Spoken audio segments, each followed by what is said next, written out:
All right, I'm back. So that was my beginning of teaching the memory program. And then something happened that some of you may be experiencing yourself. Some of you may have aunts, uncles, mothers, or fathers that are beginning to have Alzheimer's disease or dementia. And now there are ways you can improve it, but in 1983, when I was just starting out, there was nothing that you could do to improve it. And even in this day and age, there's some doctors that are telling you that there's nothing you can do, which is really not true. But I started with kids, then I ended up working with CEOs, salespeople, corporations, and then I started working with old people. And now that I've come full circle, I realize that the most important thing of all is prevention. If you are stimulating your mind every day a little bit, just the same as doing weight bearing exercises, walking, eating really good protein and fresh fruits and vegetables and little sugar and little refined carbohydrates, your body's going to be healthier and continue to last with vitality and energy. Whereas if you're eating empty calories and white sugar and donuts and carbohydrates and not having protein and not taking vitamins and not exercising, your body's going to just be like a sloth. You know, you're not going to feel very good, you won't have much energy, and you won't know what's wrong. So in that same way, I'm lucky enough that I started working, learning, teaching, and practicing the memory system when I was about 26 years old. And now I'm 69. And I just feel really lucky because my grandmother, when she was probably 69, she started losing her memory. My uncle, when he was around 69, he had full-blown dementia. And in my dad's side, senility ran in that side of the family in the early 70s. So I feel very lucky that my brain's in good shape, and I'm going to talk about in the next podcast about how I ended up in two very severe car accidents, ended up brain injured.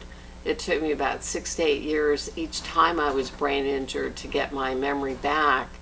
And I really attribute a lot of it to not just good nutrition, but to the memory system itself. I'd say it was nutrition, the memory system, and oxygen is what helped bring me back.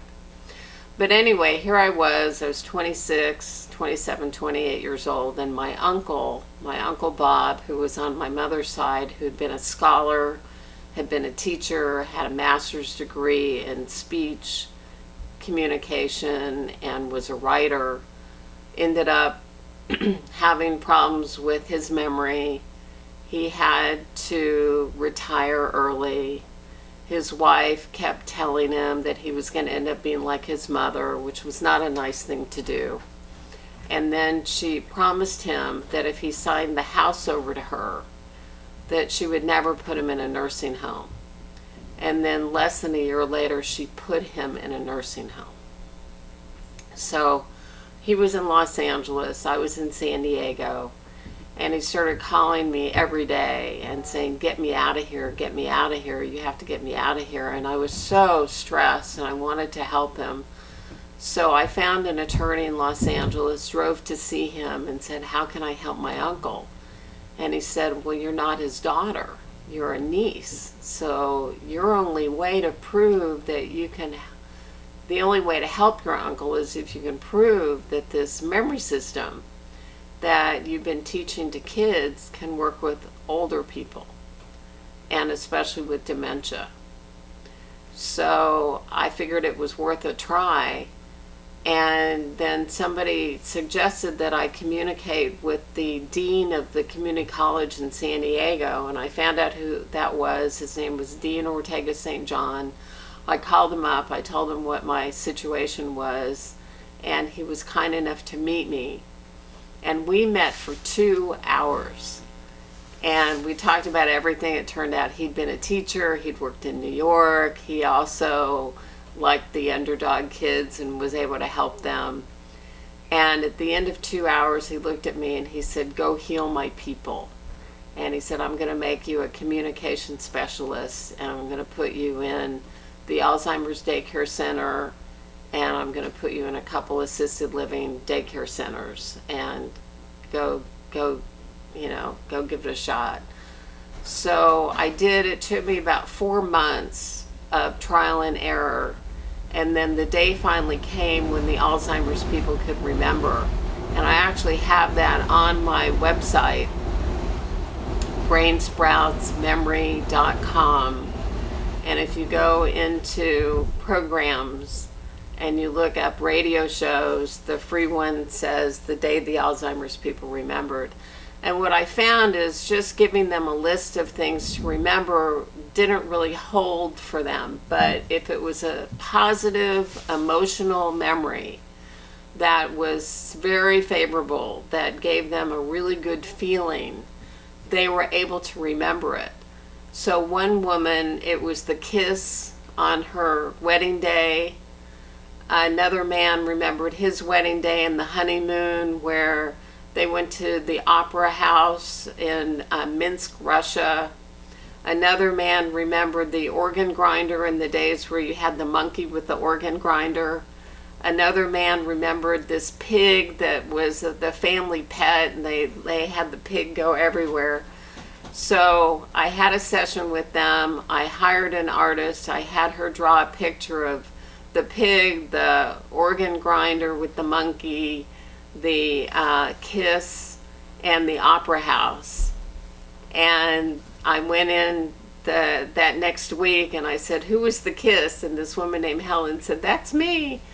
And I said, "Who was the pig?" And this other man said, "That's my pig." And so we couldn't believe it. We videoed the whole thing, and they were able to remember. So it was very, very exciting. And in my first book I wrote called Love Remembers, in one of my chapters I write about this event where the Alzheimer's people remembered. I wanted to call 60 Minutes. I wanted to get doctors to help me, but in those days they still didn't believe that the brain could regenerate, but I knew that it could. So since then I started working with Alzheimer's people, with dementia people. You can help their condition, and some of the people actually improve. Some people just don't get worse. I have a client I work with now.